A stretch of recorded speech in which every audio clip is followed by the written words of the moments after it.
বলারই যে তোমাকে আমরা একটা গানের দৃশ্যে দেখতে পাবো, সেটা দেব শুভশ্রীর ছবিতে, সেটা কি বলবে? একটা নতুন কিছু শিখতে গেলে একটু কষ্ট তো ডেফিনেটলি করতে হবে। যিশুদার সঙ্গে আমি অলরেডি দুটো কাজ এর আগে করেছি, অনেকটা সময় শেয়ার করার সুযোগ পাইনি, তবে আমার মনে হয় যেটা এবারে আমি হয়তো পাবো। সৃজিত মুখোপাধ্যায়ের ছবি কুইন ভিক্টোরিয়া আর গোয়েন্দা কানাইচরণ। আমার সঙ্গে ইদিকা রয়েছে। আমরা ওকে একটা ক্রিকেটের পোশাকে দেখেছি। ফার্স্ট টাইম যখন ব্যাটটা হাতে নিয়েছিলে ঠিক কি হয়েছিল একটু সেটা বলো। টেনশন। প্রথম ব্যাটটা হাতে নিয়ে একটু টেনশন হয়েছিল, কারণ আমি তার আগে কোনোদিনও ক্রিকেট খেলিনি বা আমার ক্রিকেটের সঙ্গে ক্রিকেট নিয়ে কোনো এক্সপিরিয়েন্সও ছিল না। তো প্রথম দিন ব্যাটটা হাতে নিয়ে মনে হয়েছিল যে জানি না কতটা করতে পারবো, কিন্তু হ্যাঁ একটা জিনিস মাথায় ছিল যে কতদিন সময় লাগবে জানি না, তবে ডেফিনেটলি করব। আচ্ছা, প্র্যাকটিস কিরকম চলছে বলো? তুমি কোচিং নিয়েছো আমি শুনছিলাম। তো যখন প্রথম যাচ্ছ ব্যাট দিয়ে এবং 4-6 কতগুলো মাইল লাগে সেটা বলো। আমি বেশ কয়েকটা 4-6 মেরেছি। প্রথম তো যখন শুরু হয়েছিল তখন তো মনে হচ্ছিল মানে বল থেকে নিজেকে বাঁচানোর জন্য আমার ব্যাটটা চলছে, ক্রিকেটটা খেলার জন্য চলছে না। তারপরে আস্তে আস্তে আমি একটু একটু আয়ত্ত করতে শুরু করছি। আচ্ছা, ছোটবেলায় কখনো পাড়ায় খেলা হয়েছে? নেভার, কোনোদিনও না। আমার ব্যাট আর বলের সঙ্গে কোনো সম্পর্কই ছিল না। এই রে, তো আমার কোনো ক্রিকেটের সঙ্গে জাস্ট আমি কোনোদিনও ব্যাটটা হাতেও ধরে দেখিনি। আমার ভাই খেলতো, বাট আমি ভাইয়ের ব্যাটটা কোনোদিনও হাতে ধরে ওয়েট করেও দেখিনি যে ব্যাটের ওয়েট কতটা হতে পারে। জাস্ট কোনো সম্পর্ক ছিল না। আচ্ছা, বল লেগেছে কারোর গায়ে এখনো? আমার নিজের গায়ে লেগেছে।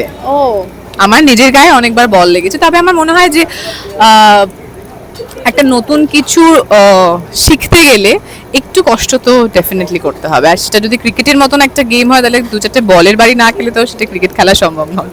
এদিকে সৃজিতদার ছবিতে কাজ এবং যিশুদার সাথে প্রথম কাজ হচ্ছে। আমি একটু আগেই দেখছিলাম, মানে প্রচুর প্রশংসা করছেন এবং তোমার পরিশ্রম কাজের জন্যই সেই প্রশংসা। এইগুলো কেরিয়ারে অনেকটা এগিয়ে যেতে হয়তো সাহায্য করে। তুমি যখন এই কমপ্লিমেন্টগুলো আসে একজন সিনিয়রের তরফ থেকে, সেটা কি ফিল হয়?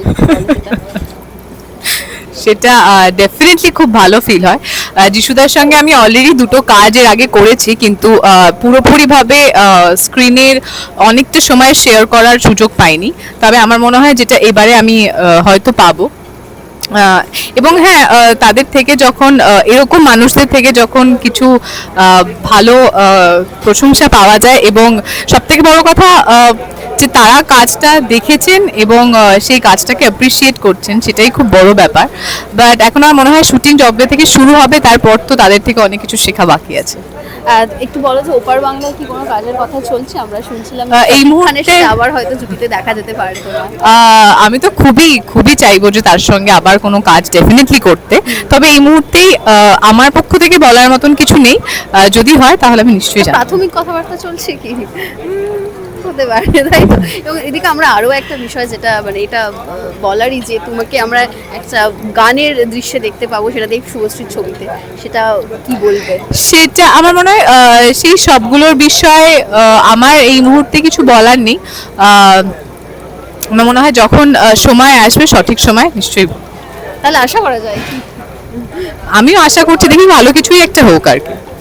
Thank you. শেষে তোমার ছবি আসছে এবং শুটিং শুরু হয়ে গেছে অনেক দিন ধরে, একবার দর্শকদের আমার শুধু দর্শকদের কাছে একটাই অনুরোধ, যে যখন ছবিটা আমরা খুবই ভালোবেসে তৈরি করব এবং বানাবো, যখন আপনারা স্ক্রিনে এটাকে দেখতে পাবেন, আমার বিশ্বাস যে আপনারা অনেক অনেক অনেক অনেক ভালোবাসবেন। টলিউডের লেটেস্ট আপডেট, গসিপ ও এক্সক্লুসিভ ইন্টারভিউ দেখার জন্য এখনই সাবস্ক্রাইব করুন সিটি সিনেমার ইউটিউব চ্যানেল আর ফলো করুন আমাদের ফেসবুক, ইনস্টাগ্রাম ও হোয়াটসঅ্যাপ চ্যানেল।